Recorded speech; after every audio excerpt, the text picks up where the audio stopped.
ஆசைப்பட்டால் எங்களிடத்தில் இல்லை என்றாலும் மசூதிகள் தோறும் துண்டு ஏந்தி, சர்ச்சுகள் தோறும் துண்டு ஏந்தி, கோயில்கள் தோறும் துண்டு ஏந்தி பிச்சை எடுத்தாவது ஒரு பிள்ளையை கல்வி கற்க செய்வோம். அதில் எந்தவித மாற்று கருத்தும் கிடையாது. கல்விக்கு முதல் முக்கியத்துவம் கொடுப்போம். இன்ஷா அல்லாஹ். இரண்டாவதாக மருத்துவம்.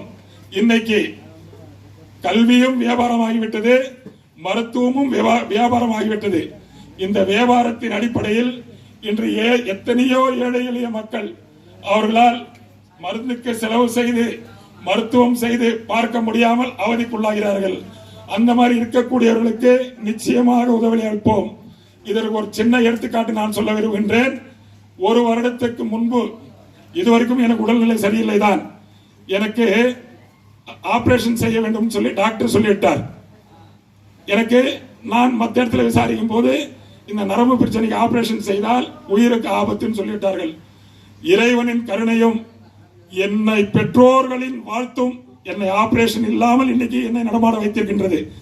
அந்த காலகட்டத்தில் எனது அருமை நண்பரும் நான் சாப்பாட்டுக்கு வழி இல்லாமல் இருக்கக்கூடிய நேரத்தில் அத்தியந்தலில் இடம் விட்டு கடை நடத்திக்கோள் என்று பெருந்தன்மையாக சொன்ன, நான் வாழ்நாள் நன்றி கடன் பட்டுள்ள அத்தியந்தல் இ. சிவகுமார் அவர்கள் என் நிலை அறிந்து ஷானவல்பா என்ன இடத்துல போய் சொல்லி